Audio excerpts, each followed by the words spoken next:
Welcome to another edition of Daily Airline News, focusing on the tragic loss of Air India Flight 171. I'm Geoffrey Thomas, and I'm delighted to say joined once again by my co-host Richard Godfrey in Frankfurt, Germany. Good morning to you, Richard. And good afternoon to you, Geoffrey. So, viewers, this episode is called All Is Not What It Seems. Albert Einstein said reality is merely an illusion, albeit a persistent one, and added that few people have the imagination for reality. Perception is the lens through which we interpret the world, shaped by our experiences, beliefs, emotions, and cultural background. Reality, on the other hand, exists independently of our interpretations. The difference between the two often leads to misunderstanding, conflict, and illusion. The gap between perception and reality is crucial to recognise. It reminds us to question our assumptions and remain open to other perspectives. It also underpins many philosophical and psychological discussions. Are we ever truly seeing the world as it is, or only as our mind allows? With Air India 171, there are thousands of scenarios, and they can't all be right. While the official preliminary report raised more questions than answers, which has spawned over 60,000 videos on YouTube with tens of millions of views. And now the NTSB chair disagrees with the preliminary report's contents, while the mainstream media points at the captain, the aircraft, the engines, the fuel system, the systems and software. One viewer, Imperfect Stranger, sums up the issue of reality and illusion perfectly by highlighting there are 7 different answers to one simple question in the Boeing FCOM documentation, depending upon the revision. The last word for a 21st century issue comes from the great Roman emperor and philosopher Marcus Aurelius, who lived between 121 AD and 180 AD. He said, "Everything we hear is an opinion, not a fact. Everything we see is a perspective, not the truth." So let's get to the truth as our viewers see it. But before we do, we would like to comment to the viewers who said we should have identified the captain's deliberate actions earlier. We were aware of the rumours, and we touched on this as a possibility when the preliminary report came. We said that it pointed to the pilots, but gave us no substance to back that up. The subject of human factors is ultra sensitive, and we must be absolutely positive of the facts before we accuse. And right now, we still don't know for a fact if the actions were deliberate or unintentional. So, viewers' comments and questions. Richard, we've had 2,293 comments and 2,237 replies to those comments on episodes 156, 157 and 158 in the last 48 hours. What are the viewers talking about? Yeah, a hell of a lot, basically.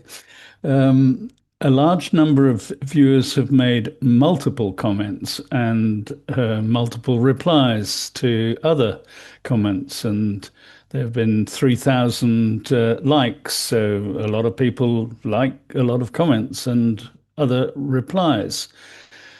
Some comments are nice and some are nasty. There is even one comment from, there's several comments from different pilots, but one reply to a pilot by someone saying, "Oh, that must have been pilot error," and wanted to know which airline that pilot flew for, and made the statement, "I won't be flying for that airline." Quite nasty. The key topics were engine or engines and fuel cutoff, 2,561 mentions. Fuel switches, 2,154 mentions. The pilot or the pilots, plural, and the captain in particular mentioned 1,165 times. The time or the lack of time in seconds or milliseconds mentioned 664 times. The preliminary report 626 times. The rat 469. And human factors were mentioned 87 times, and deliberate action 116 times, and accidental action 56 times. So 72 viewers conclude this was an intentional act, and 14 viewers conclude this was an unintentional act. And some viewer comments received up to 108 likes and 81 replies. That's a lot of dialogue going on, isn't it? A lot of dialogue going on indeed. Yeah. So P. Carter Electric, thank you a million times for your open-minded, factual coverage and ongoing research into probable causes. It seems many shout out their conclusions whenever they can, as if there is a worldwide ban on open-mindedness. Both of your deliberate step-by-step approach is the only way to try and resolve any real issues that come to light in the investigative process. Pointing fingers achieve absolutely nothing constructive. Thanks again, chaps. Keep it up. And Elisa Vinterverve, gentlemen, thank you so much for your work. How rare it is today to have two people letting each other talk and at the same time listen. I love how slow their videos are, and it's meant in the positive way. So much knowledge and depth, a real joy to follow along. Some very kind comments. Thank you very much indeed. So, Richard, take the High Road 21 statement from the Federation of Indian Pilots dated July the 16th. The Federation of Indian Pilots, FIP, expresses serious concern regarding the preliminary findings and public disclosure surrounding the tragic crash of Air India Flight 171 in Ahmedabad. At the outset, we would like to register our dissatisfaction with the exclusion of pilot representatives from the investigation process. We also firmly object to the way in which the preliminary report has been interpreted and presented publicly. The report, as released, lacks comprehensive data and appears to rely selectively on paraphrased cockpit voice recordings to suggest pilot error and question the professional competence and integrity of the flight crew. This approach is neither objective nor complete. We therefore urge our members and the general public not to lend credence to such premature conclusions. That's a very damning statement, Richard. It is indeed a damning statement, but it gets worse because there was not only no pilot representatives in the investigation, and the pilot representatives were excluded. Also, the operator, Air India, was excluded. And normally in an investigation, you want all parties to be represented. So the state where the aircraft is registered, that's India. The state where the accident occurred, that's India. But then you have the manufacturer of the aircraft, Boeing. You have the representative from the state where the aircraft is built. You have the engine manufacturer represented, General Electric. The UKAAIB is represented simply because the most passengers, apart from those from India on board, came from the UK. And so that is perfectly standard in ICAO Annex 13 procedures. But meanwhile, here, there are criminal investigation being reviewed. There are medical and psychological experts being involved. So I hope that the final report involves all parties, including the pilot representatives, the operator, and anyone else who should be involved. Free Ranger CT 110. Forget the miracle on the Hudson. If we ever learn the truth behind the cause of the crash of Air India 171, it'll be the miracle of Ahmedabad. Yeah, interesting. No. You have to laugh Yes, you to do. some of the comments, even in tragic circumstances. And free range, a very good point. And all I can say is one day the truth will come out. Bob Zolina, 1982. The drama is solved. The captain did the unthinkable. The only mystery is why someone would do such a heinous act, and how can mental health of pilots be better monitored? We now have three of these events. The leak today that the first officer said, "Why did you do that?" seals the story. Perfect time to ensure no recovery, no flight for control, as the captain knew there was nothing that would save the flight. Incredibly sad and horrendous, but let's face it, this is what happened, 98%. And gap 9992, definite cause, one of the pilots deliberately moved both fuel cutoff switches to off at the perfect time to ensure there's not enough height for FADEC to rescue the situation when they moved back to on. Zero chance the switches were accidentally bumped to off. Does anyone really think one of the pilots moved the switches to off in error? If that was the case, it would have not taken 10 seconds to switch them back on. I wonder if we'll ever know the full cockpit transcript, maybe as the criminal investigation unfolds. And finally, W. Steele, 5864, there is zero chance a qualified pilot of that aircraft would accidentally move the cutoff switches. Zero. Yeah, well, it's three very clear statements. I would point out that the whole issue of human factors is very important. We have covered it. We did an episode entitled Pilot Error, and we went through the possibility of human factor issues playing a role.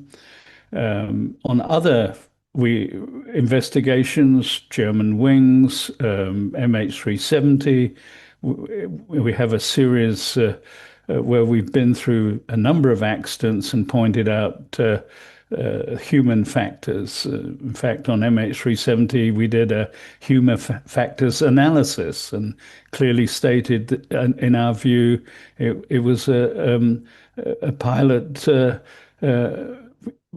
human factors issue. So, we will go there when we have the evidence. On the subject of zero chance, I quote from the FAA report on the fuel switches. If the locking feature is disengaged, the switch can be moved between the two positions without lifting the switch during transition, and the switch would be exposed to the potential of inadvertent operation. Inadvertent operation of the switch could result in an unintended consequence, such as an in-flight engine shutdown. Boeing informed the FAA that the fuel control switch design, including the locking feature, is similar on various Boeing airplane models. And they list in a table in their documents all the affected airplane models and the related part numbers of the fuel control switch. That's what the FAA said, and there are several incidents reported to the FAA and Boeing of the fuel switches being moved accidentally. So the chance is not zero. And also, it reminds us of a discussion we had a couple of days ago about the British Airways aborted takeoff at Gatwick last year. The plane was going to Vancouver, co-pilot flying. Instead of pulling back on his right with his right hand to pull the yoke back for flight, he pulled the throttles back with his left. So these things can happen. You get mixed up between your You left do. hand and your right hand. I do. Absolutely. You do. So Latyak Tube, I've watched all their videos, and this is one of the worst. Oh dear, dear. Way too many assumptions and errors. I suspect confirmation bias. They should take a couple of days off, maybe have someone independently review their conclusions. That's a bit Well, tough. there you go. Well, we've Yeah, been given a couple of days off, Geoffrey. What we got to go do great. then? Oh, thank you. Yeah. Yeah.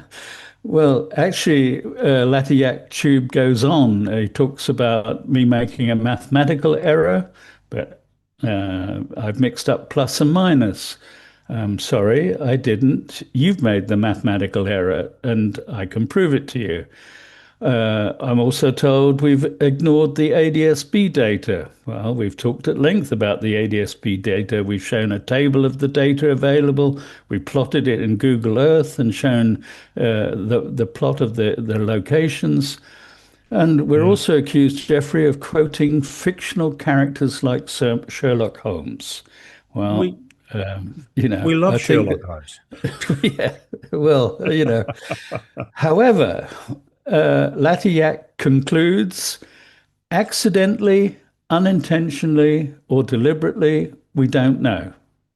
So we agree with the conclusion, and we don't know yet. And then he goes on, but that doesn't change the fact that the switches were moved.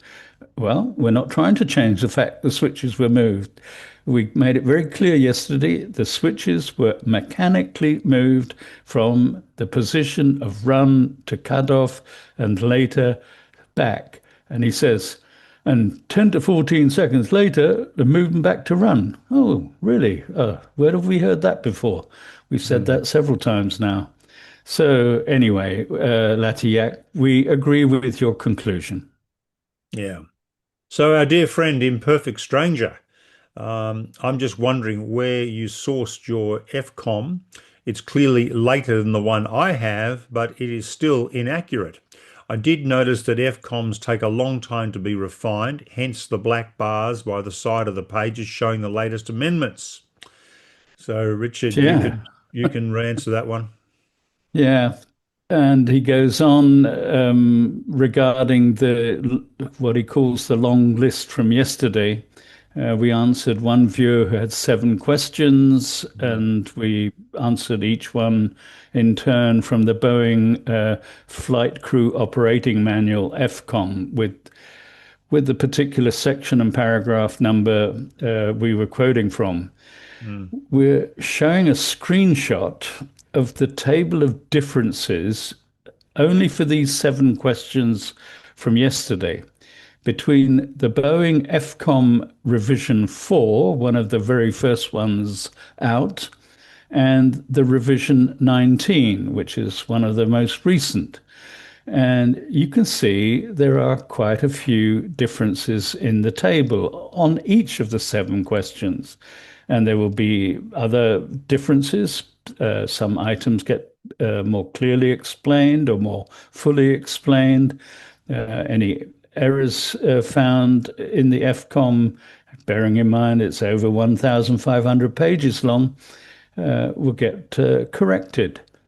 So it does depend on whether you're using the latest version or whether you're using an older version of the FCOM. It also depends whether you're looking at the operating manuals, the training manuals, or the maintenance manuals. And you have Mm. to be very careful which one you pick for what purpose. Are you training? Mm. Are you maintaining? Are you operating?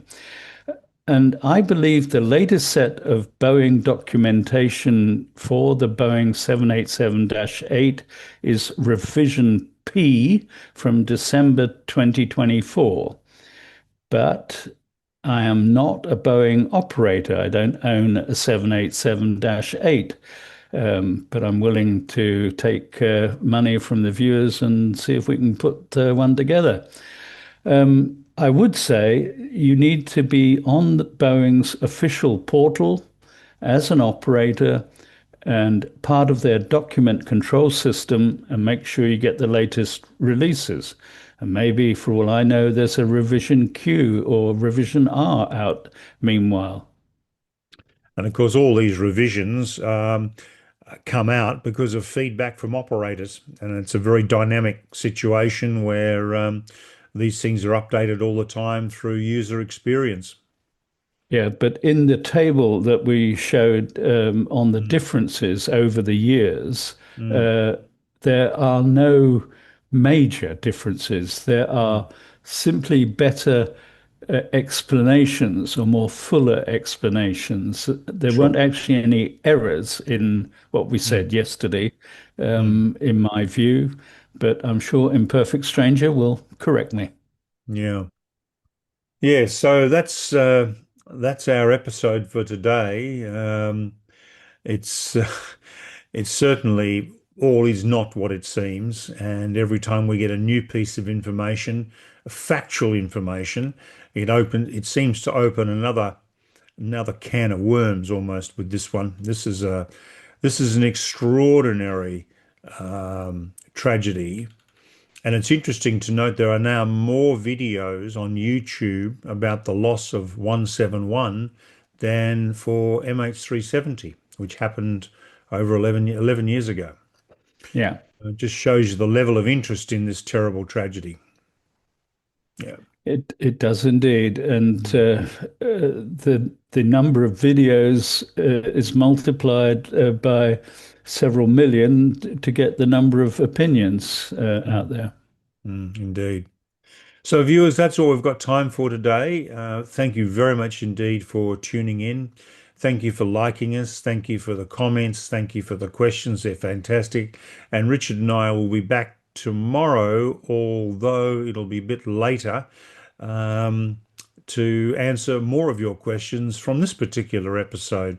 So, Richard, thank you very much indeed for all the work you've done on this. Um, and we'll see our viewers tomorrow, will we not? Indeed, we will, and we're not taking a day off despite No, being given permission. exactly. So, good night from us, or good morning, or good afternoon, wherever you are in the world. And please do tune in tomorrow. We certainly would like your company. Thank you.